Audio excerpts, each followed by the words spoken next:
School of the Americas by Jonah Rain, Eleanor Sheridan, Nicole Gray, and Dylan Bruno. School of the Americas was a U.S. Army training center opened in the Panama Canal Zone in 1946.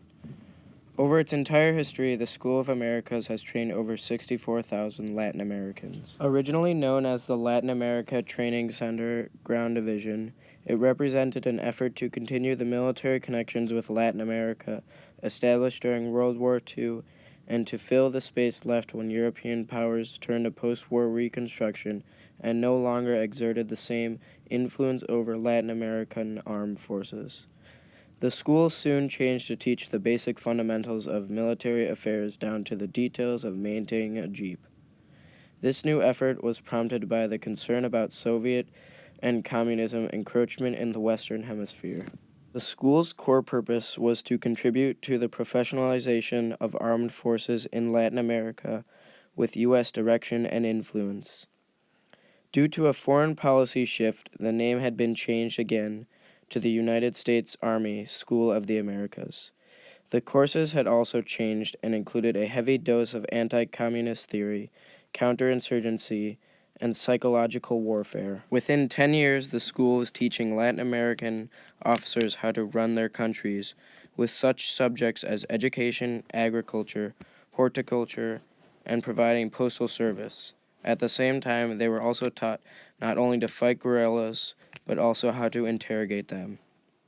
Declassified documents would later show that manuals used from 1987 to 1991 included instructions for torture, extortion, and spying. School of the Americas has a long list of notorious grads. The most notorious graduates that have gotten involved with Guatemala are Pedro Pimentel Rios, Colonel Byron Disreal Lima Estrada, and General Efron Mons. Pedro Pimentel Rios is famous for constructing the Dos Eres massacre. After the massacre, he fled with his troops, hostage 2 women and 2 young boys. His purpose was to teach his troop how to kill someone in the most violent way possible.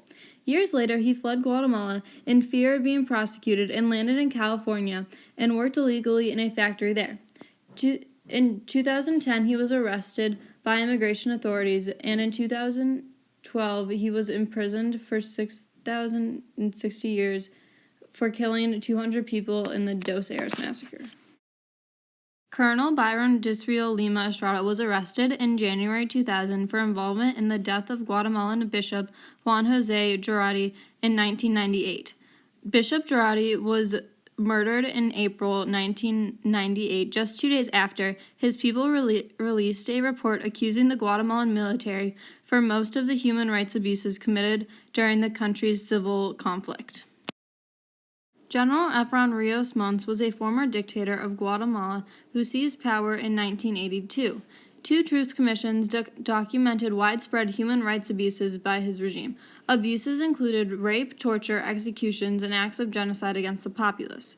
It's estimated that 200,000 Guatemalans were killed by his people. His regime was supported by U.S. aid, and President Ronald Reagan declared that President Rios Montt is a man of great personal integrity and commitment.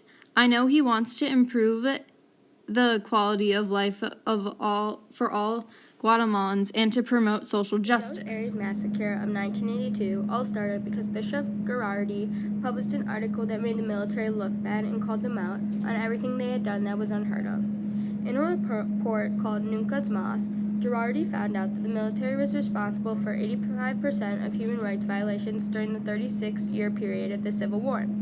The report was very controversial because it gave the names of 1,000+ individuals and military members. Bishop Girardi was known as having one of the strongest voices in Guatemala before death.